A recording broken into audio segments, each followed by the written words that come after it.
Dane Broadba and Ramon Small Ferguson. So while they come, you guys can feel free to join me at any moment in time. But I guess what I wanted to do was introduce myself and then kind of give a context to the discussion tonight. So my name is Mark Gale, for those that aren't familiar. I am an entrepreneur. I'm also a financial analyst. I'm a loudmouth on Twitter. And when Simon reached out to me about moderating this particular session, the challenge that he had is that he's a little bit conflicted given where he works. So it speaks to the integrity of the man that he would immediately realize that he needed to recuse himself. So he reached out to me, and I jumped at the opportunity, and primarily because there's the context that I want to give here is that, so as an entrepreneur myself, as somebody that has worked with entrepreneurs over the years, I am very, very, very, very bullish on Jamaica. And I'm bullish on Jamaica, and I know that this may be a very contrarian thing to say, but yes, we have all of our problems. Yes, crime is an issue. Yes, I would love for things to be very, very different. However, for the first time, in over the last maybe like 15 or so years, the macroeconomic environment has improved significantly and has stabilized. And what that means is that going forward, we have the stages set for maybe not our generation. I mean, I'm optimistic. Okay, my generation, meaning, I'm a millennial, right? So my generation could benefit to some extent, but I'm really, really optimistic about the generations behind me. My kids, and even in between my kids and me, my generation has the opportunity to change Jamaica in a very, very real way, right? Like, we can take Jamaica into becoming a first world country. And even though we may not feel the full benefits, I personally believe that, the stage is set for entire new generations of wealth to be created in the next 10, 20, 30, 40 years, right? That's my hypothesis. And so there are some key pieces that are needed for that to happen. What you need is a vibrant entrepreneurial class, people willing to start businesses and take risk and build businesses and grow businesses. But you also need finance. You need the financial firms, and you need investors willing to invest in a lot of these new businesses, right? And the new ventures to take risk, particularly equity risk. And you also need capital markets, stock market and so on, that will allow investors that are willing to invest early to either exit partially or fully, and also to provide growth capital for companies. So we have the capital markets, right? The junior market has been performing really well. And we have the entrepreneurs that are doing it. And as more entrepreneurs experience success, that creates more entrepreneurs. But what has been lagging historically is the finance side, right? And, in my opinion, Barita, I think, is a great example of, a financial firm, really kind of taking the mandate of investing in Jamaica and being innovative and being, bold seriously. So without further ado, I would like to welcome Ramon, Small Ferguson, and Dane Broadba to come and join me.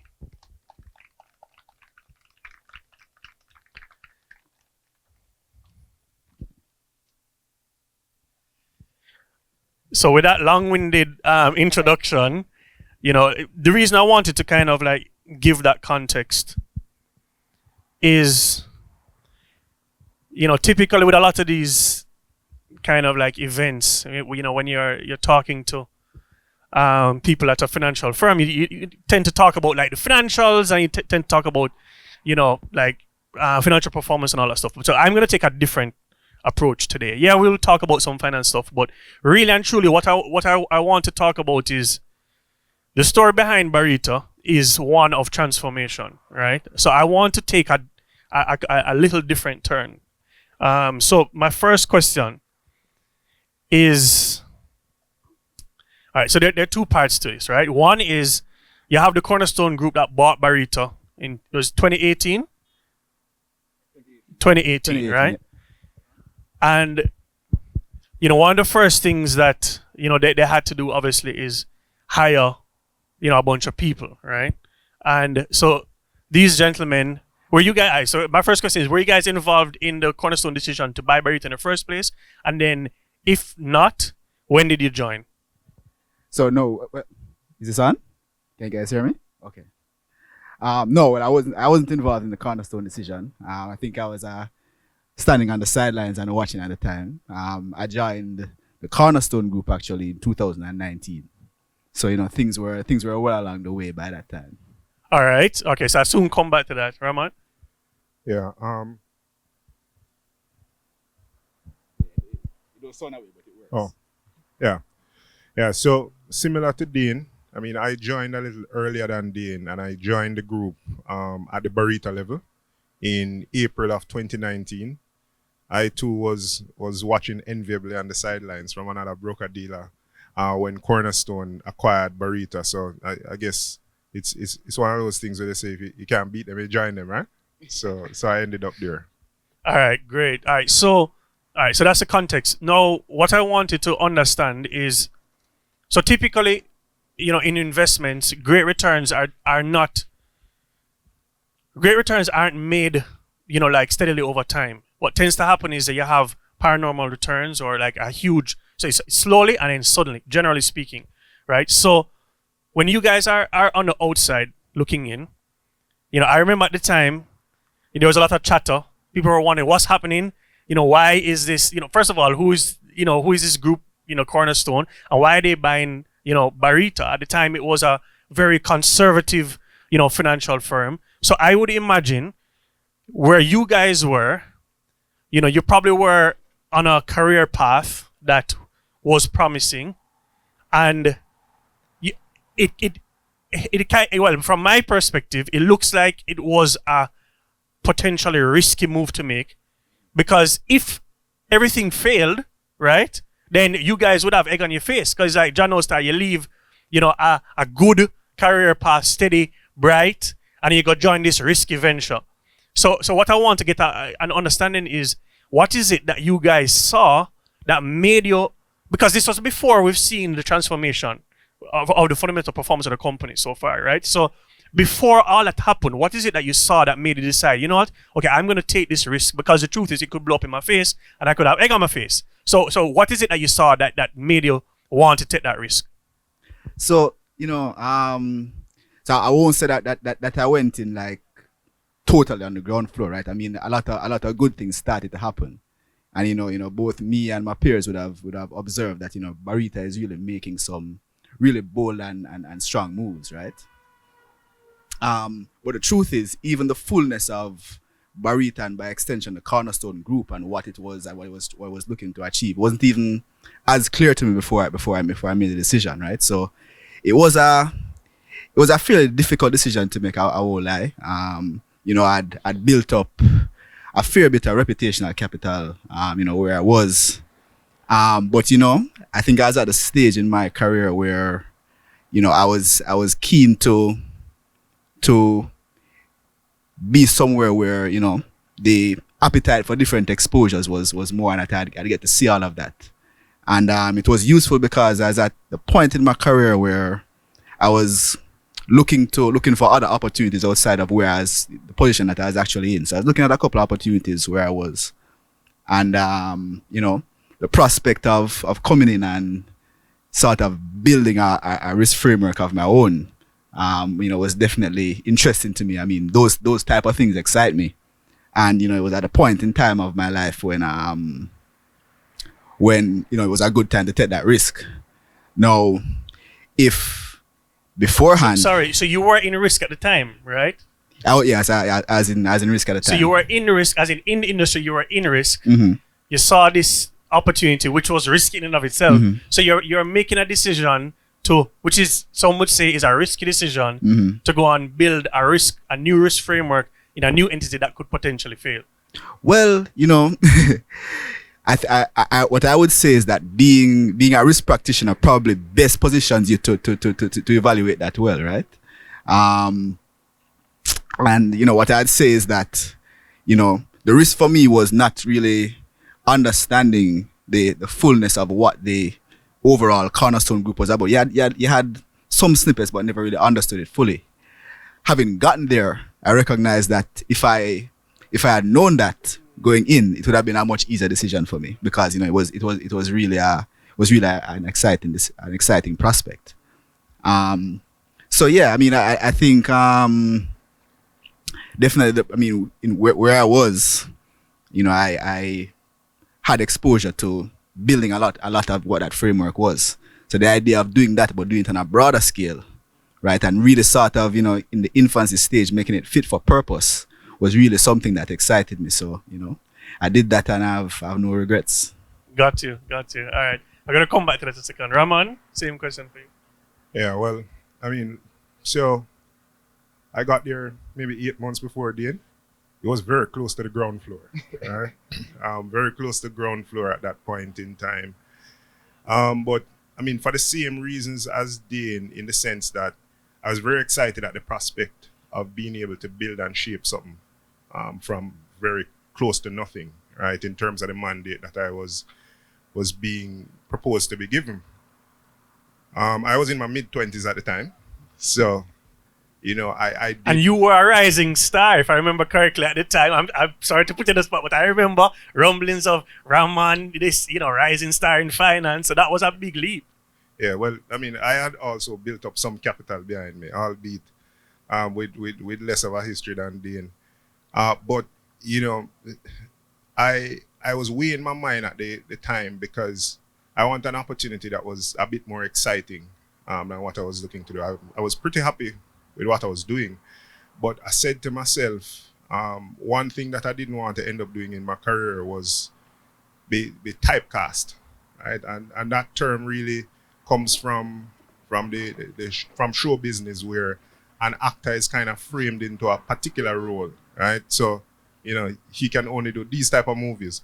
So I said to myself, I don't want to be typecast too early. I want to kind of figure out who I am professionally, what my risk appetite is, and I want to open up various opportunities for myself, which is really what attracted me to this role. So when I went in, I didn't really have many expectations, but I must tell you that everything within the first few months defied any expectations that I could have had at the point in time. And like Dean, very soon after I got there, I got good confirmation that I had made the right decision in terms of the varying options that were in front of me. So, what I went in to do, which was really help to shape what has happened over the course of the last couple of years, I have ended up being a good part of that. So it really fulfilled a lot of the objectives that I had going in. All right, thank you very much for that. So all right, so both of you kind of, based on your understanding of like the direction of the group of Cornerstone and direction that Cornerstone wanted to take Barita, you saw alignment with your career and what you wanted to do. So for people that are, either working in the industry now or thinking about, either becoming an entrepreneur or whatever, and they're evaluating some sort of a similar situation like that, right? Like, what sort of advice would you give to them based on your own experience, particularly, with Barita, that would help them evaluate that, both the downside and the upside? I'm asking this because, or another way to think about this is, what is it that you guys saw that your peers did not see at the time? Because I remember the days. It was not a popular thing to leave industry and go to Barita at the time. Tell me about it. Yeah. So what is it that you guys saw, and then how, given that and given your experience, how would you help, either entrepreneurs or people that are looking to make a career switch, or like something that feels very risky and it feels that they can fall flat in their face? How can they think about evaluating that decision? It's an interesting question. I'll start with a part of it while I contemplate the rest and let Raman come in between. So I mean, I think, well, definitely among my peers, I think my peers probably would have seen, like I said, I mean, I came in a little bit after Raman, so it was probably a little bit easier for me. So my peers would have seen pretty much a similar thing to what I saw, right? But I think, one, the prospect of growing the breadth of your career of what it is that you did, and two, the prospect of being able to sort of, so it's new and you walk into it and that it's kind of just starting. So there is a risk, and you're there to build a risk framework, so that in and of itself is a risk. But that's for me exactly what would have excited me. You know what I mean? So it was, as I saw, a challenge and a problem to solve, which was exciting for me. So I leaned into that, and I think that largely would have been what would have driven me. I think a little bit more. So to summarize, so basically, like you found something that you found particularly intriguing, where just the execution of that thing alone would compensate for the risk involved. Is that a good way to? Yeah, I think you have to look at I think where you are, because I figured at the time, listen, the timing to take a risk of this nature, I mean, it was a great opportunity. The timing to take a risk of this nature is not going to get better, right? And I was at the stage in life where I think it was, and like I said, I mean, and part of the reason why I'd say it was a risk for me is just because I didn't know the fullness of what it was, right? Because I'm just kind of going there prospecting, so I wouldn't have had the full story. Had I known, I think, like I said, it would have been easier. But I think based on what that offered at the time, and based on the time in my career, I think it was.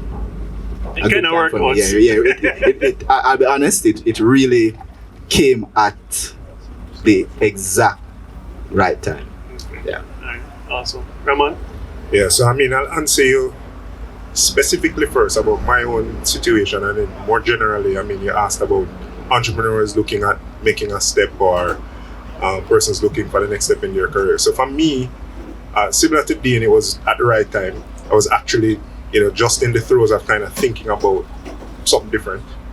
What else is there for me to do? I've generally taken difficult decisions with the objective of accelerating my learning, or, well, the ultimate outcome is accelerating my career, right? And this was kind of one of them. And,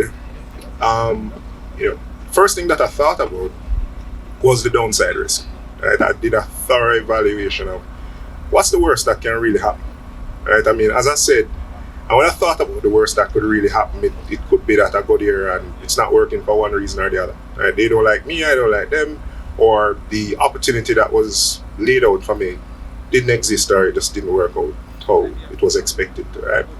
And then I looked at what was my next best alternative, and that was if any of those scenarios played out. And I was fairly comfortable with the downside risk. So having set that baseline for myself, I was like, all right, well, now I can focus on the prospect of the upside, right? And that's what I did. I thought about what I could prospectively go there to add. Importantly, I thought about what I could prospectively go there to learn, which was a big pull for me. There weren't many people there at the time, but the person who was instrumental in the recruiting process, which is the Chief Investment Officer of the group, Jason Chambers, who is actually here. I mean, he played the biggest and most pivotal role in me deciding to go. I mean, if he wasn't there, it would have been a difficult decision to make, right? That was attractive to me because at that point in time, I was really very eager to broaden the scope of the knowledge that I had gotten before, and that's what made it appealing. So, I mean, I think that kind of mold of evaluating things is transferable to somebody looking to make a move in their career, or in a move in their business, you have to get a good sense of what the downside risk is and whether there are any mitigating factors to that downside risk before you make the decision to move forward. I mean, people always say, boy, just take the leap. Right? And that's one way to do it.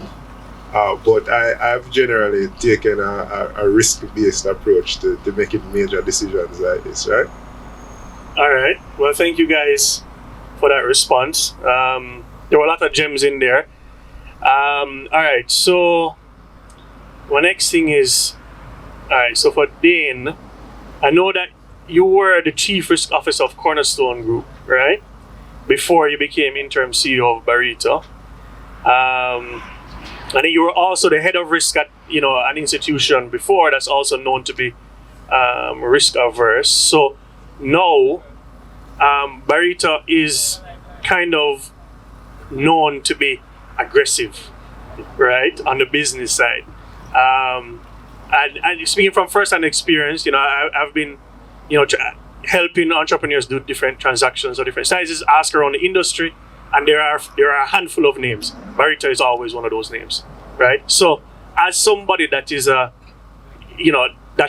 built the risk framework for the entire company, the brand new risk framework, how do you balance, the risk side and then the business side, and the aggressive bull side?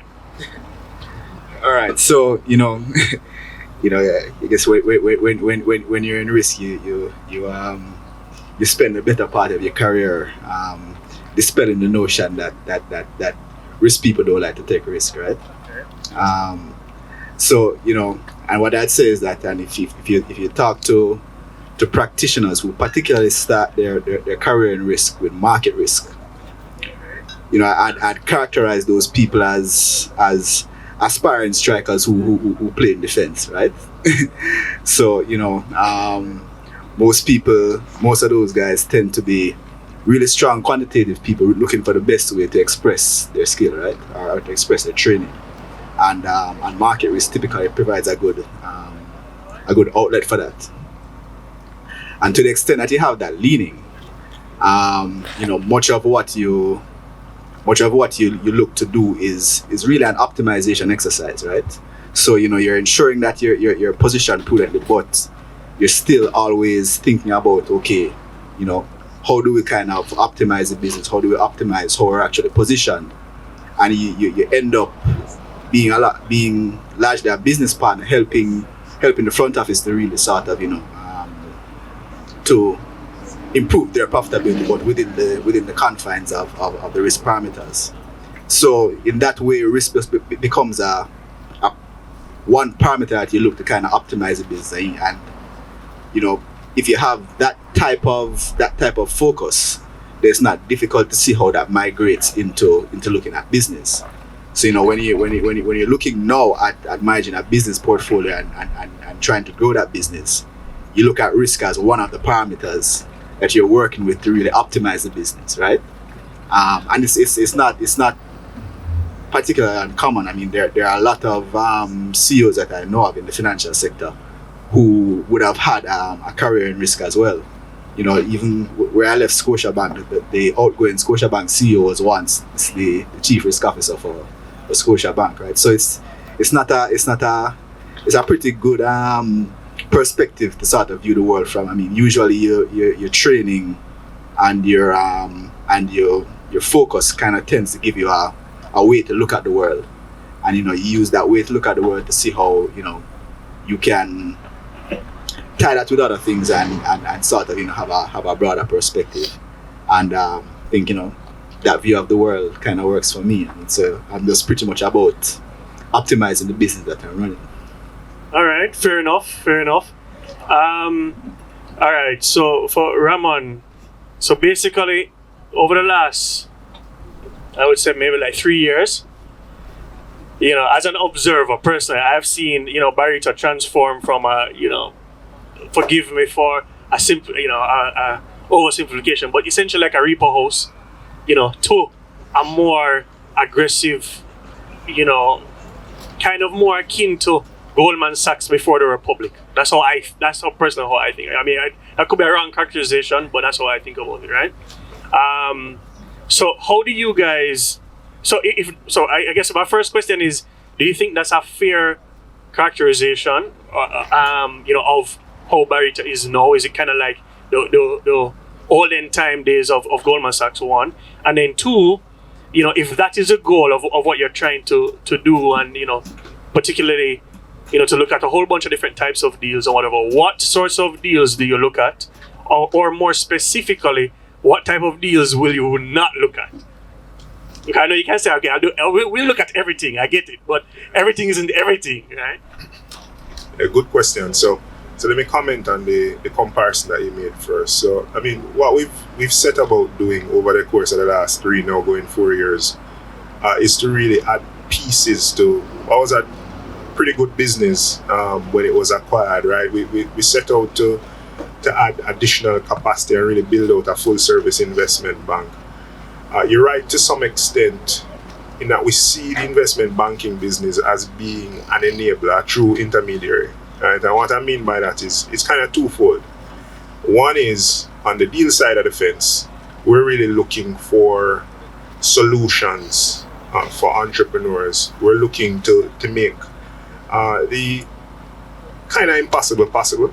We're looking to fit in where other financiers draw the line or stop, right? For the purposes of their own capabilities. That's really how we see investment banking, right? And to do that, it means sometimes we have to stand in the middle and share some of the risk with our clients. And we have set up the business in a way, deliberately so, where we are actually capable to do that, both with respect to our financial capacity as well as our human capacity in terms of how we think, how we're able to manage risk, etc. Right? So that's one side of the business. The other side ties back to the common man and woman here in Jamaica and the region, right? And that's really what Barita was born out of when Mrs. Rita Humphries Lewin founded the business in 1977. We've held on squarely to that. Right? The retail piece is very important to us. It's critical for us when we think about our role in terms of economic transformation to not only think about what we can do for business, but also how we can translate that to wealth creation for all our customers. So it's important to us that we're accessible. We still have very low minimums. I think you can start investing in as little as like $2,000 at Barita. So that's how we see ourselves, being that medium between the small man, quote unquote, the regular guy looking to start a serial investment account to build a future, and the guy in business who is looking for a solution to complement what the bank is telling him and his equity to make a project possible, to make the next phase of his business possible. Right? So there are some elements of that pre-IPO Goldman in there. Right? Certainly a lot more structured and risk aware, and we do have the regulatory framework under which we fall, but we definitely try to be entrepreneurial.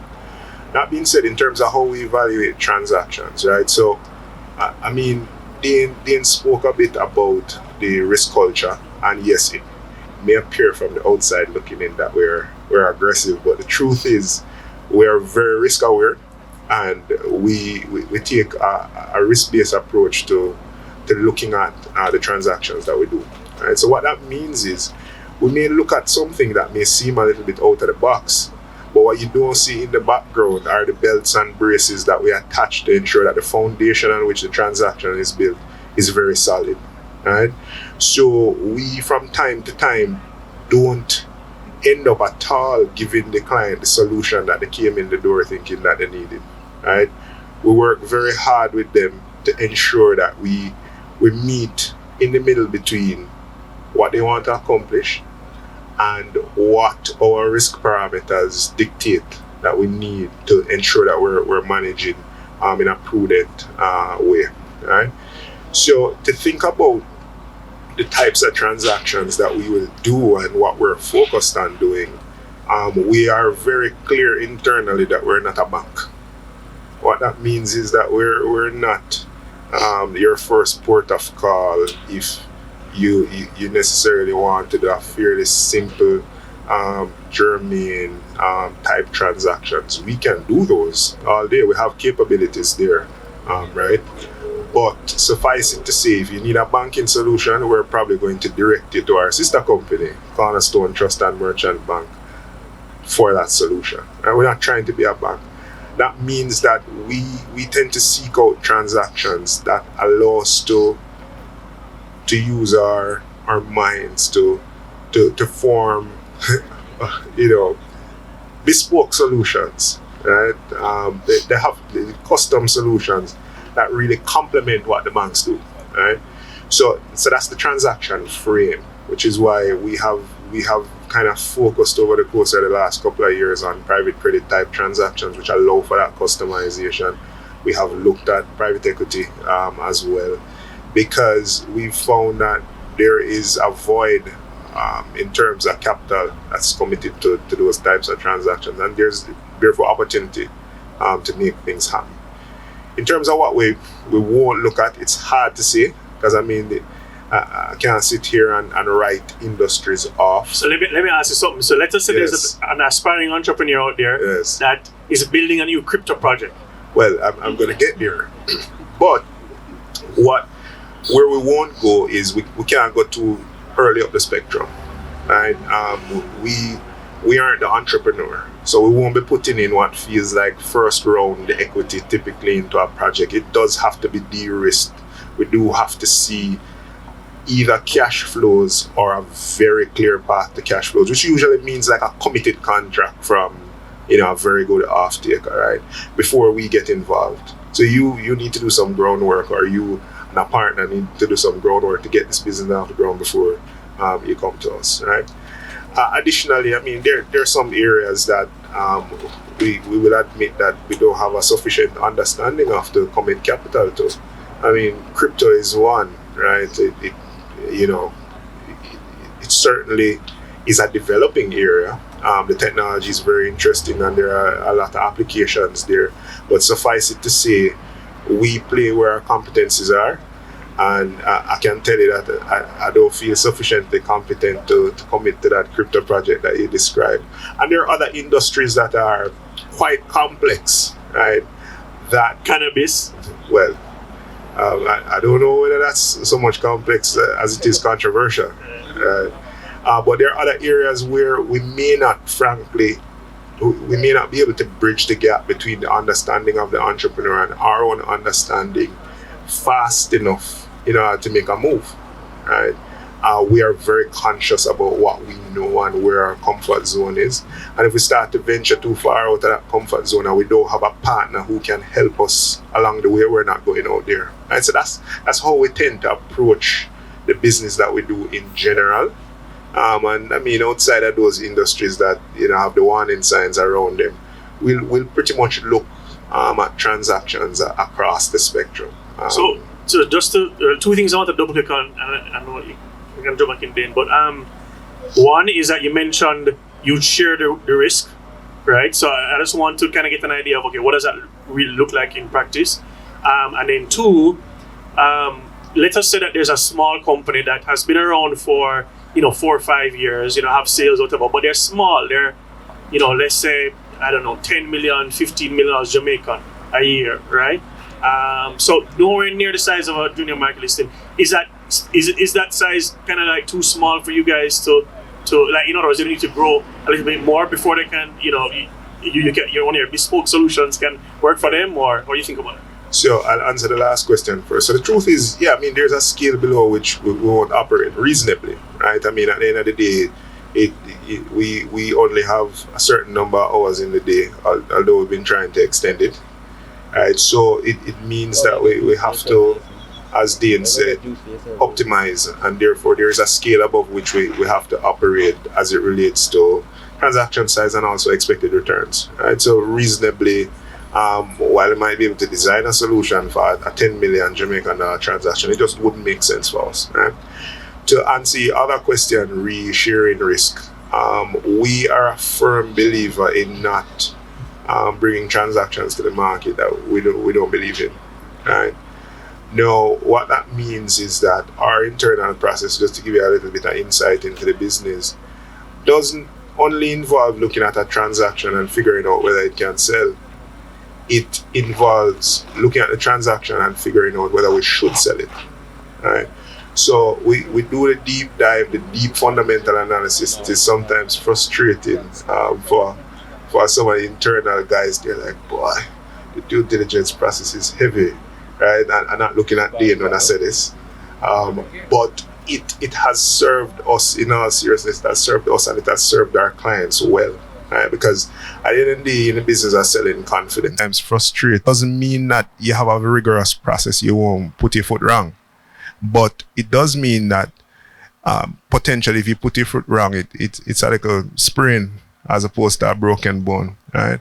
So what I mean by sharing risk with our clients, it means that if our clients are investing in something on our recommendation, they can almost feel assured that one, we've done heavy due diligence, and two, there is somewhere potentially in our group that we have some exposure to this thing, right? And it's for sure that we believe that it's appropriate to take exposure, right? We've set ourselves up to be capable as it relates to, as I said, being intermediaries, standing in the middle, funding transactions on one side potentially and giving exposure on the other side. So that's what I mean by sharing risk. All right, thank you for that. I just realized the time, so I'm gonna just kind of like pour through these really quickly. What have you guys used? And anybody, I know you can answer. What have you used the APO money? Well, the most recent APO money for? Okay, so this would be the 2021 APO, right? Yeah. So good question. So we'd have set out in that prospectus what we were looking to do. And it was really a continuation of the overarching strategy that we've painted, right? We've said to the market and we've demonstrated it that we have wanted to expand our capabilities with respect to being able to participate in alternative assets. And in our most recent release, we would have described that year to date, we've deployed over $5.5 billion in private credit. So that's private equity type exposures on balance sheet, right? We've also expanded the group's exposure to real estate type assets through the funding that we would have gotten through APOs.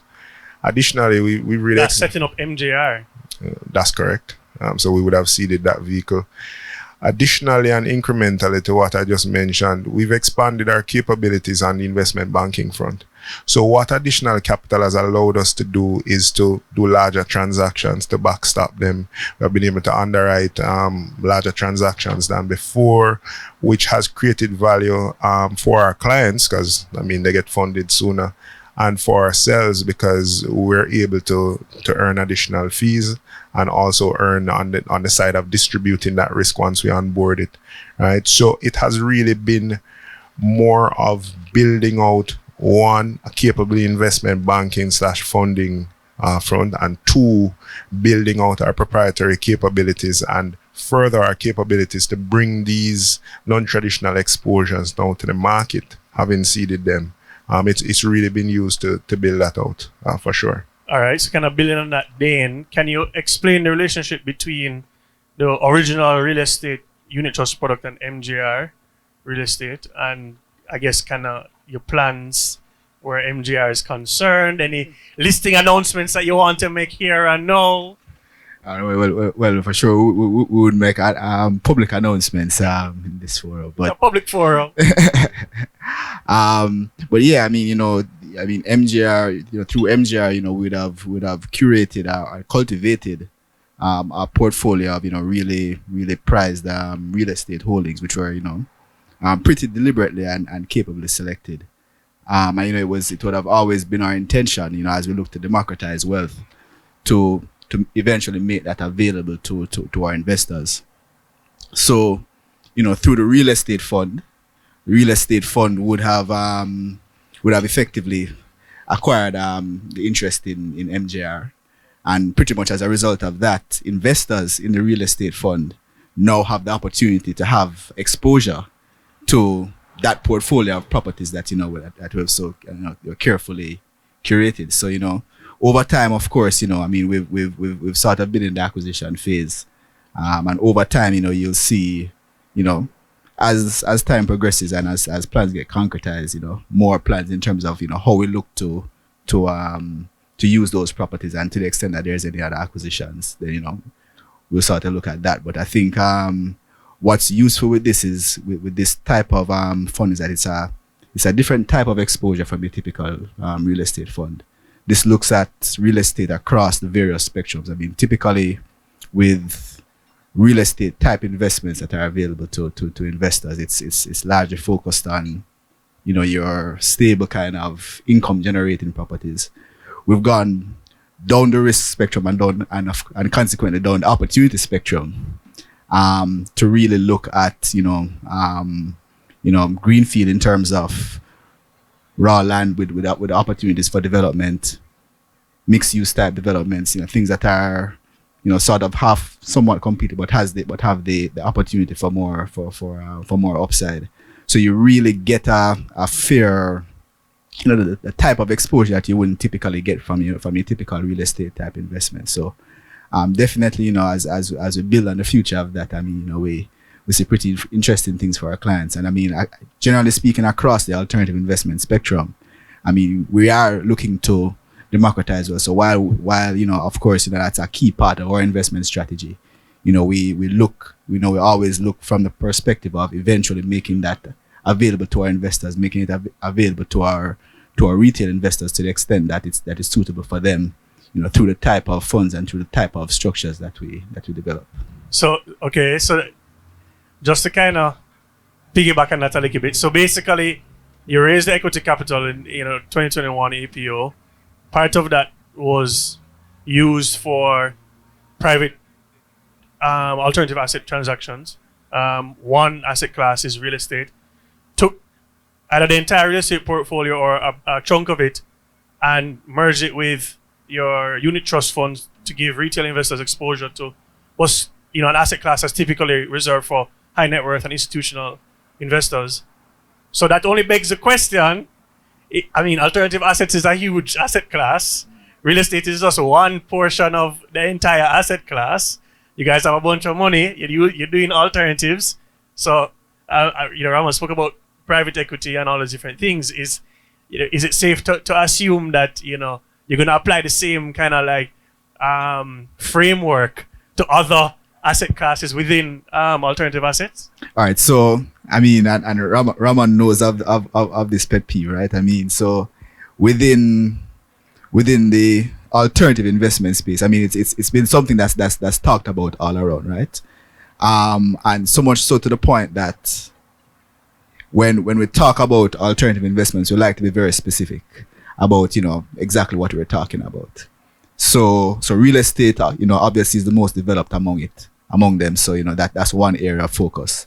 The other areas of focus that we have are private credit, which Ramon spoke about, private equity, and infrastructure. I think there are a lot of opportunities in infrastructure. So, in the so-called alternative investment space, those are the areas that we're focused on. I mean, to the extent that opportunistically others sort of crop up, there may be, but in terms of our focus, when we talk about alternative investments, that's specifically what we're talking about. And so, can we assume that at some point retail investors will get access? So, Mark, I'll take this one, right? So, certainly we've set ourselves up to be capable to avail access to our investor network to exposures that we like from a proprietary perspective. So, you've seen what we've done with real estate, so you can make inferences around that. All right, fair enough. I mean, just to say though, I mean, as Dane intimated earlier, suitability is important, right, and critical for us. So it's important that even if we offer particular exposures to our clients, it's done in a way that is best suited for them, and it's done in a way that will allow them to achieve the requisite level of diversification and other matters that are very important from a portfolio management perspective. All right, cool. All right. So, I have to ask, you guys went on a capital raise tear over the last couple of years, kind of press pause a little bit in 2022. So, either the remaining of 2022 and 2023, are there any capital raises on the horizon that we can expect? All right, so I'll answer this question without answering it, as I've become skilled in doing. Right, so let me talk a little bit about why we would have raised all that capital. Right, so I mean, obviously, the company was acquired in 2018. We had about $3 billion in equity capital, about $18 billion in assets. And naturally, Cornerstone had a post-acquisition strategy set out. That post-acquisition strategy required the business to be of a certain scale, right?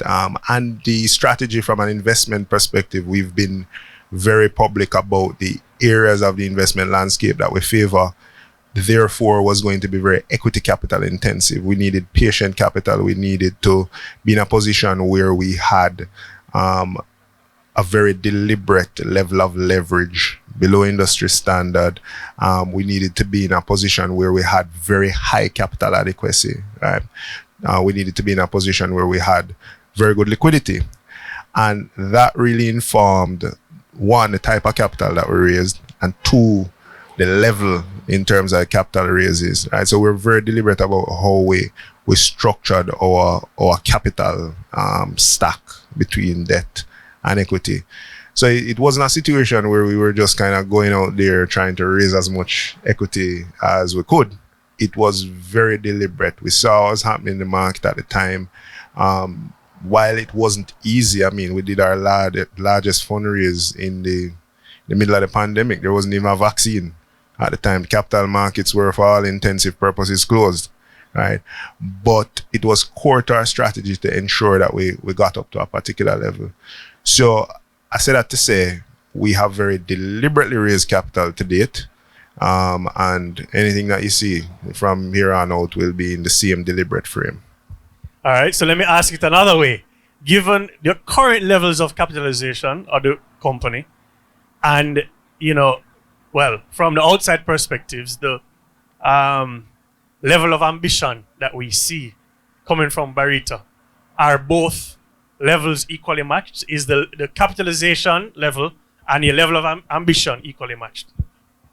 Well, I think what I'd say is, I mean, a similar thing to Ramon, right? I mean, we looked at the scale of our strategic ambitions and decided that we needed to raise enough capital to pretty much accomplish that scale, right? So I mean, I'd say they're matched. I mean, we were deliberate about the capital that we wanted to raise based on the nature of our strategic ambitions and based on being able to really pursue that, while in the interim being able to weather any stress that would come in the interim, right? Because we want to ensure that we're able to stay focused on that while still being able to weather any interim storms.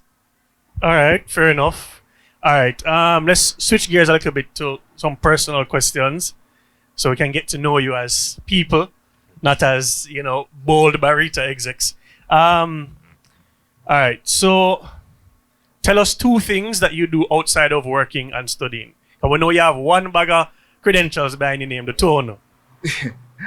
Wow, all right. So, well, the two things that I'd normally say, which I haven't been able to do in a long time, is I play cricket and I play tennis. I mean, I'm out and about every so often, and enjoy that domino game as well. So you watch a whole lot of test cricket whenever it boy, this is a rough road to travel. No, I was a proper cricket fanatic when I was growing up. I mean, talk about wake up early in the morning, the greatest thing with the turn on the TV and see test cricket playing. No, I'd not yet gotten to the point where I'd watch a match that West Indies not playing, but for sure. But yeah, test cricket, I mean, I believe it's the foundation of cricket. I think to be a good T20 player, you need that test foundation. You'll find that I think the better ones among them are sort of trained that way. So, still a cricket fan. It's a little bit more difficult to be one now, but for sure, yeah. Cool, Rahman. Yeah, so I mean, I've been doing a whole heap of working and studying these last couple of years, right? So it's a difficult question to answer, but I too am a sports fan. I used to love cricket when I was younger too. I used to bowl. But it never worked out, so I'm here. You have the frame of a bowler, though. I do. Why? As I said, it never worked out, so I'm here. All right. All right. But no, more so football these days. A whole lot of pain. I'm a Manchester United fan.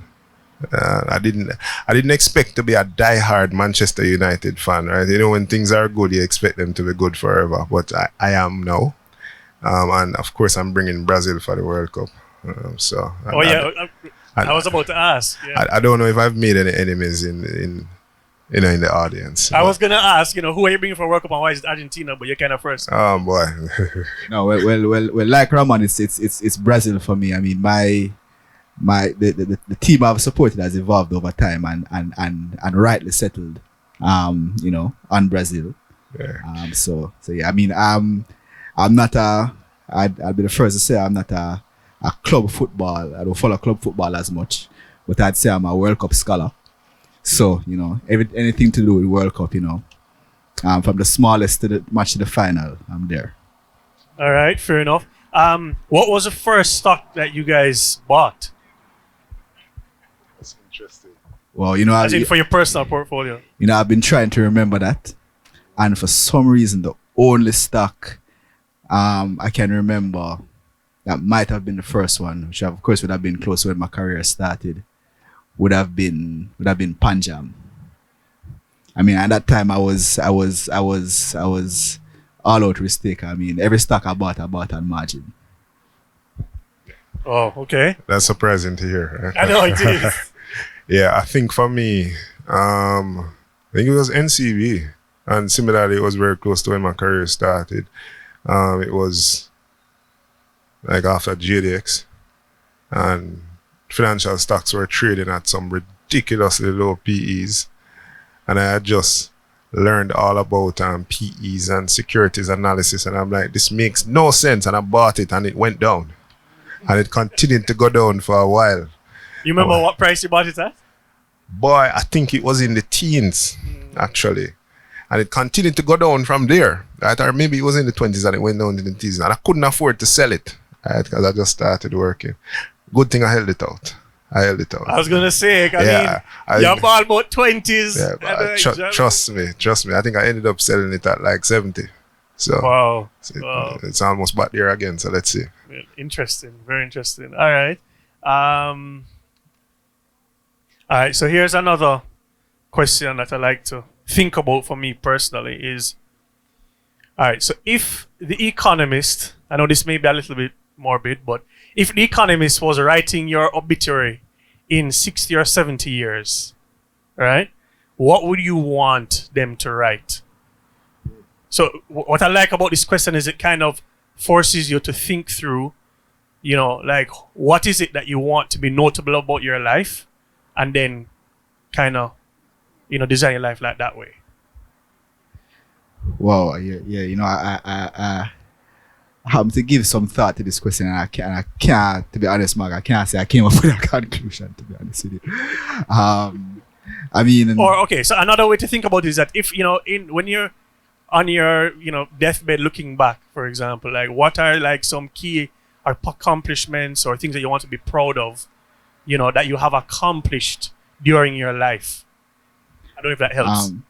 Well, I mean, as a general part of my overall career, I've liked to build.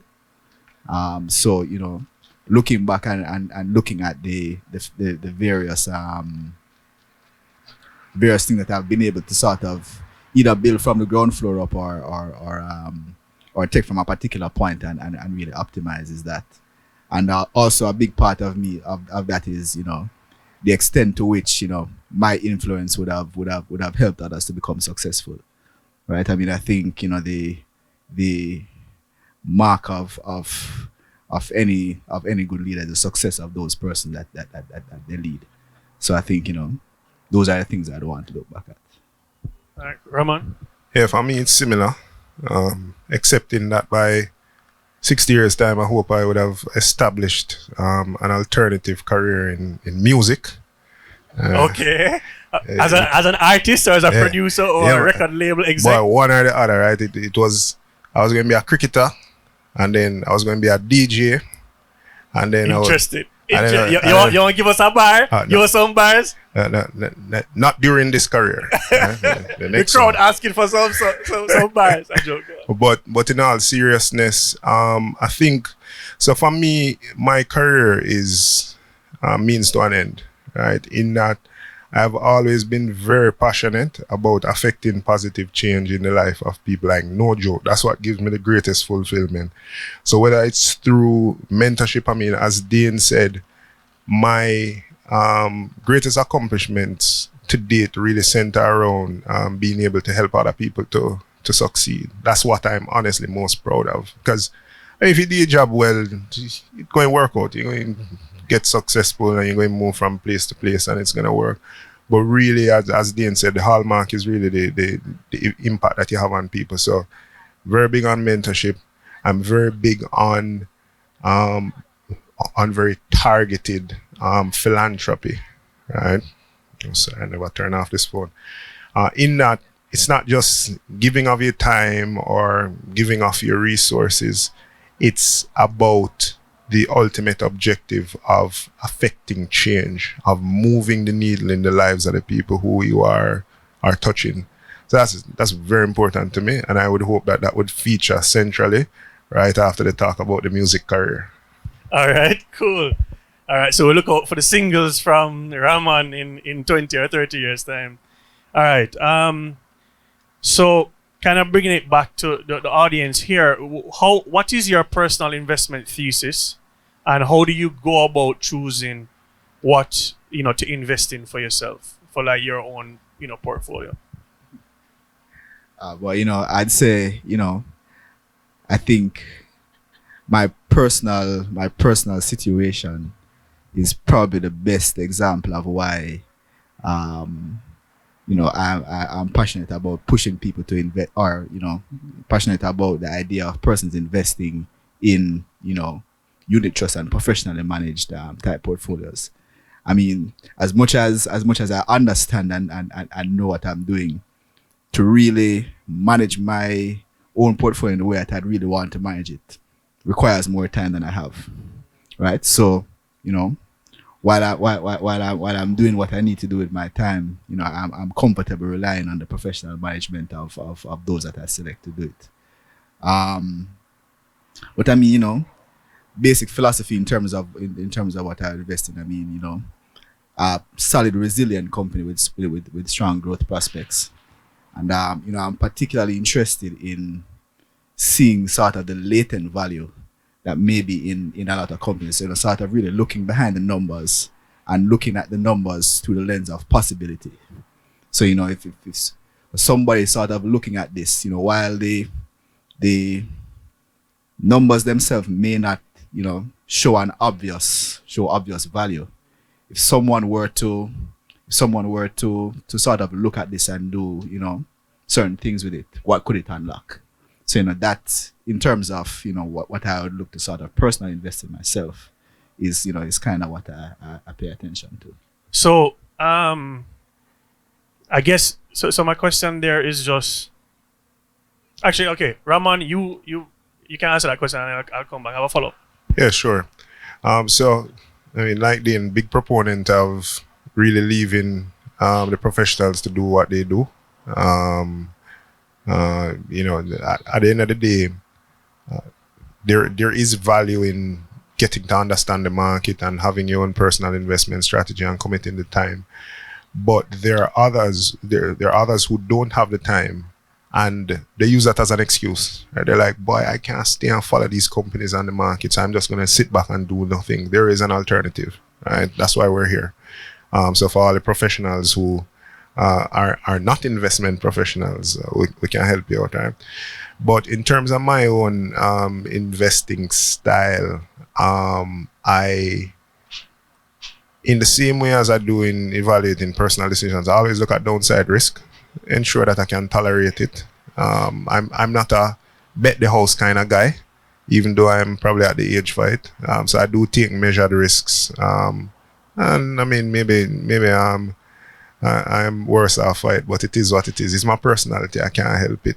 I take measured risks. I love to look at value quite honestly, because at the end of the day, the fundamentals may be wrong for a while, but they tend to work out in the end. I tend to take a longer term approach, not blindly so, not just to say, boy, I'm going to buy this and leave it for 20 years, but longer term from the perspective of looking past maybe the current phase of the company's life cycle out, because I have a long horizon. And I also like investment opportunities where I can actually affect some change, which, it comes with scale, right? So things like real estate and those type of things, I'm at a stage now where I'm getting more interested in that and I have a little bit more capability to do things like that. There is a lot of value in real assets. It's not just at the corporate level, it is what it is. And if you want to invest on a smaller scale, there are vehicles through which you can do that. Barita real estate portfolio. So yeah, that's it for me. Yeah, so I was going to ask, the asset class. So you mentioned real estate. Then it sounded like you're kind of leaning primarily more to equities, generally speaking. So I would just want to find out what asset classes, aside from real estate, if it's just real estate, just equities, whatever. And then two, then you mentioned that you bought Panjam and margin. Do you still use margin? And Ramon, do you use margin at all? Didn't you go in before me or go ahead? Yeah, well, definitely in terms of the to the extent that because in terms of the funds that I'll invest in, it will be a portfolio of different types of funds, right? So between a mix between fixed income, equities, real estate, any other sort of alternative type investments. So the market is kind of becoming a little bit more complete where that's concerned. Clearly, Barita is looking to or is ensuring that it plays its part where that's concerned. So from that perspective, in terms of what I'll do personally, it will be typically between real estate and equities. But in terms of where I'd leave or the funds that I typically invested in, typically across the investment spectrum. Yeah, so for me, as I said, I'm not a bet the house kind of guy, but I do use margin because it is what it is. Like with anything else, it's controlled. Listen, you have to make sure that you try as best as possible, more than trying to understand what the potential returns can be. It's important that you spend the time to understand the risks associated with whatever investment you're looking to make. That should be the hallmark of your investing strategy. Sitting and spending the time to understand the risk associated with what you're doing. So yes, I do use some margin, but in a very controlled way. It may be to diversify, so it might be that I leverage my portfolio of investments to diversify into a real asset, like a real estate type opportunity. So that's what I'd say. All right, and then a final question, Simon. All right, so so for you guys, so the performance of Barita's stock price over the last however many years is kind of legendary, right? So from 9 to 90 is how I think about it. But for you guys that work there, where you're already getting significant exposure to the firm, how do you think about like from your personal portfolio perspective? And I guess this would also kind of help out anybody else that works at a publicly listed firm. How do you think about the equities of the company that you're getting a paycheck from, adding it to your portfolio, and particularly, well, in your case, where the gains would have been significant, how do you balance it so it doesn't crowd out everything else? So, like, what's the allocation? In other words, what's the allocation of your investment dollars of the company that pays you and their equity relative to your entire portfolio, and how do you think about that, and how should other people think about that? Well, maybe I can start and Dean can follow up. So it's a common problem that we learn about in for example, like the CFA curriculum, which is what they call concentrated portfolio positions. And it tends to happen to entrepreneurs who put everything into their business. And it also tends to happen to I guess, people who you can style as entrepreneurs who spend a long time working for one firm, and over time they may be compensated in shares, and the share price goes up and it just, as you said, crowds out their portfolio.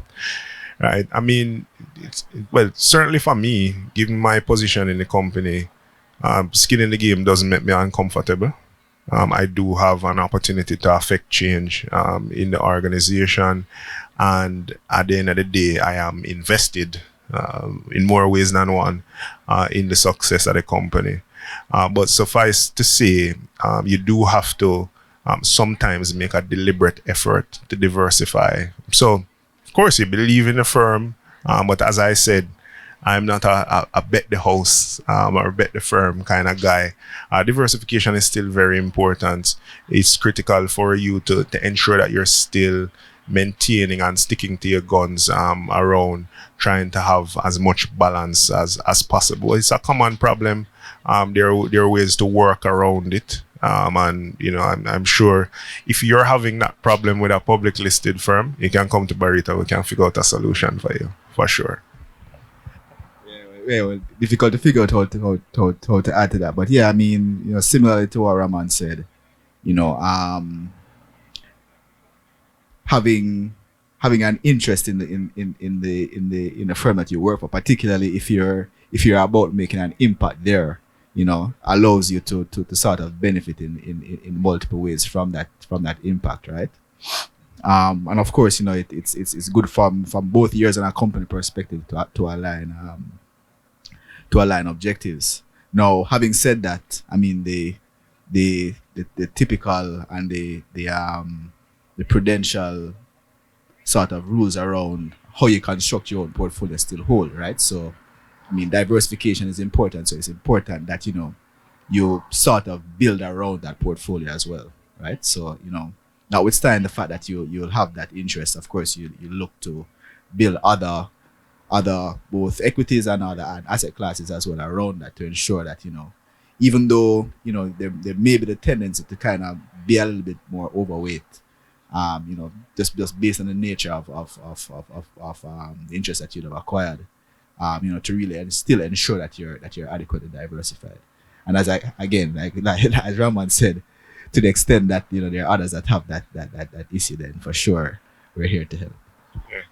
Every house needs a strong foundation, Mark. So you can look at your company stock as the foundation, and you build on top of that. I got you. Okay, so and then just to summarize, that's like in the US, for example, some of the advice that they will always give, employees is always max out, your 401k, or because, the company will provide company contributions. So anytime, you can get effectively like free money towards your pension or towards the investment objectives, you should do that.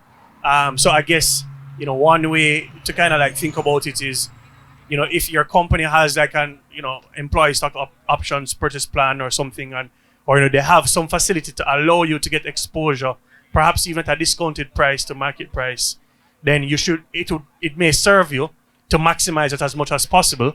And then once you've done that, then look at diversifying your portfolio outside of that. That's a fair kind of like summary. Yeah, I mean, I'd say that, but I think fundamentally still, I mean, it works for us because we happen to strongly believe in the company that we work for. But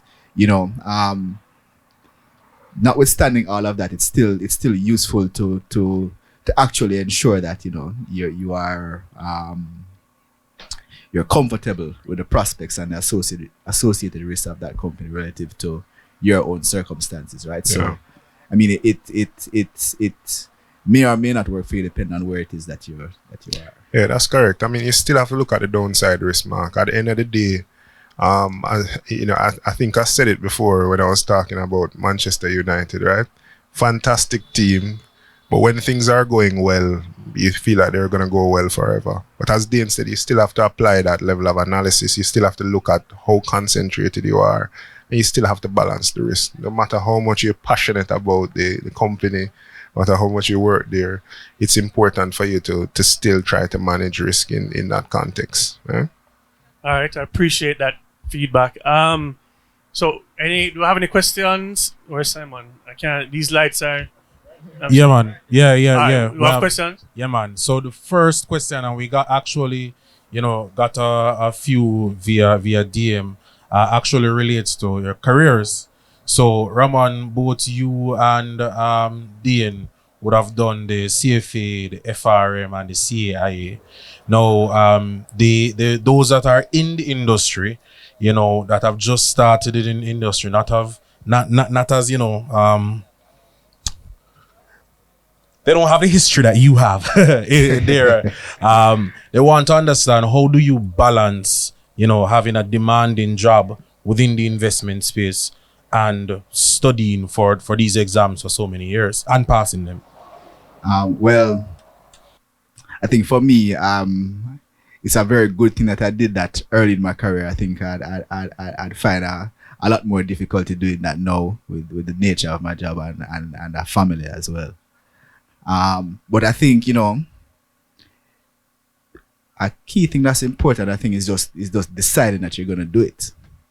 And once you decide that you're gonna do it, you kind of figure out what it's gonna take to do it, and whatever you need to do to get that done, you get that done. I mean, for me, when I took level 1 for the CFA, I had a pretty short time span to do it. I looked at what was in front of me. I decided how many hours I was going to take to get it done, what I need to commit per day, per week. And however I had to get it done, I figured out how to get it done. If I had to be reading in traffic or whatever, figure out how to get it done. So I think a lot of it sort of has to do with will. And I think, even and while doing that, I find is important for me. It's important to ensure you take care of yourself in the meantime, right? I mean, running yourself ragged and sort of not having any semblance of a social life at all, I think probably makes it difficult to really sort of be successful. So I've found that it's useful to ensure you take care of yourself in the interim as well. Next question. Night, everybody. Night, gentlemen. All right. So I have two questions, particularly about Barita. Can you tell me if you expect a significant markdown on the fair market value of the $10 billion worth of real estate that you've purchased, considering the rise in interest rates by BOJ since January? Either of you. Problem. I'll attempt to answer this one. So, good questions. I mean, generally speaking, there has been a bit of an evolution in monetary policy globally. Liquidity is lower than it was before. Interest rates are higher, right?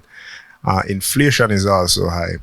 And all these variables tend to have different effects as it relates to asset classes over time, right?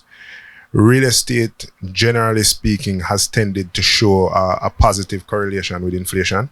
We are in an inflationary environment, and particularly, by the way, real estate, such as what Dean described earlier, which is more on the opportunistic spectrum, right? Undeveloped real estate tends to have a positive correlation with inflation, typically over time. And I mean, we several years ago looked at the market environment, which was characterized by the opposite of what we see now: a whole lot of liquidity. Traditional asset prices were going through the roof. Interest rates were really low. And this had been happening for maybe 10 years previous to then. And we said to ourselves, this isn't sustainable. And we're in a business that heavily relies on market conditions being positive in order to generate revenues. And we said we need to weatherproof our business. We need to, as we have said many times here on a personal and business level, we need to diversify. And consequently, we looked at how we could diversify the business in the context of overall regulatory strictures, as well as what was generally available to us in terms of the investment universe. And this is why we've opted to diversify the portfolio how we have. So to answer your question, we see the real estate exposure in our business as actually being a potential source of resilience in the face of the current macroeconomic environment and monetary policy. Hope that helps. So you don't really expect the interest rates to have a negative effect on the fair market value of the real estate. Yeah. So as I said, based on what's happening now, higher inflation, and how that has tended to relate to real estate prices, which is positive, we see the prospects. Because I don't have my crystal ball tonight, right? But we see the prospects with respect to real estate as being positive in the face of this environment, particularly the kind of real estate that we have exposure to. All right. And my last question is, can you give me some insight on the internal modeling of the liquidity ratio analysis that you guys at Barita would have, in light of the fact that I think at your unaudited Q4, there's roughly just a little under $1 billion worth of cash, but $100 billion worth of assets. So I don't know if that's a concern for you, again, with thinking about the interest rates and so on. Well, cash is just one form of liquidity, right? I mean, among the investment assets on our balance sheet, there are assets with varying forms of liquidity. And definitely internally, we're very focused on ensuring that we have adequate levels of high quality liquid assets to ensure that we're able to meet our obligations. So I think when you look at liquidity, you have to look definitely far beyond just the cash measure, and look at the nature of and the liquidity associated with the various instruments that we have. In fact, I would say that to the extent that there is a very high cash balance, I think it would probably be more of an indication of not being as efficient than it would be sort of being illiquid. I think when you look at the comparison between this year and last year and the difference in the cash balance, recall that close to the end of last year, we would have just done our capital raise. So there would have been quite a bit of uninvested cash at that particular point in time. Now a lot of that cash has been deployed, and a lot of it has been in high quality liquid assets, and we always ensure that we have an adequate stock of that to meet our obligations. Okay. Sorry, just to complement what Dean said, I mean, Dean is right? So remember, the business that we're in is the money business, right? So our inventory is cash. And what that means is that if I have a big concentration of cash on a bank account earning zero, it means that I'm not turning my inventory over. So as Dean said, you have to look beyond just the cash balance. There are assets on the balance sheet maturing in the next day, less than a week, less than 30 days, etc. That's very apparent that would be liquid assets. There are assets that can be converted to cash almost immediately by their nature. And that's how we store our liquidity. We don't put it on a bank account because, of course, then we would be earning negative spreads in relation to those monies. But suffice it to say, our investment strategy generally is built on, as I mentioned at the top, very strong capital adequacy, lower than industry level leverage, right, much lower, and ample stores of liquidity to ensure that we are, one, able to meet our obligations, two, able to withstand shocks, but three, able to take advantage of the opportunities if they are to arise. All right. That's it for me. I appreciate the responses, gentlemen. I have one more question, Mark, from online. So, how has Barita managed to pay a dividend within such a tough economic climate? I mean, definitely with the economic climate, I mean, a lot of other institutions, or a lot of institutions, generally speaking, would be pretty concerned about capital, and naturally so. As we spoke about in terms of our just how we would have thought about our capital management, we looked at what the scale of our ambitions were, and consequently would have gone about, deliberately raising, 34.5 billion in the capital between March 2019 and September 2021. Now, we're still in the process of really sort of building and growing into that capital. So what happens is that in the interim, it leaves you that much more able to adequately withstand the shocks of the market, and also it leaves you more positioned than most to adequately pay a dividend. So, you know, if our capital levels were at sort of, you know, more typical industry levels, then, you know, that would and should potentially be a consideration. But I think, but you know, based on the capital levels and the resilience that we have at this current point, you know, it wasn't as material as a consideration, and really left us, you know, definitely more equipped than most to pay a dividend. So, you know, we're pretty comfortable with that. And I mean, just to add to what Dean said. So one, basically what Dean said is that it was safe for us to do so because of our very strong capital position, which we've deliberately built up over time. But two, we are very focused on delivering to our shareholders, right? And consequently, in the context of it being safe to do so, in the context of our shareholders being very committed to us over the course of the last couple of years, participating in our capital raises, etc., we saw it fit to allow them to participate from a cash perspective in a dividend for this year, which, you know, having settled the score on whether it was safe and, you know, prudent to do so, which it was, we thought it reasonable to reward our shareholders. All right. Thank you, guys. Simon, no more questions, right? No. All right. Well, No more from online. I just want to plug, guys, that we have juice, liquor, drink free. Somebody remind me, free juice, free liquor over here. Please indulge responsibly. And the Barita booth is here. So if any of you need to talk to one of Barita's very qualified advisors, then they are over there and ready and waiting for you, Mark. and if you want to invest like Dane and Ramon in a collective investment scheme, you can just go over there. So. Right over there. All right. Thank you, gentlemen. Thank you all. And that's that. Thanks, All right, guys. thank you.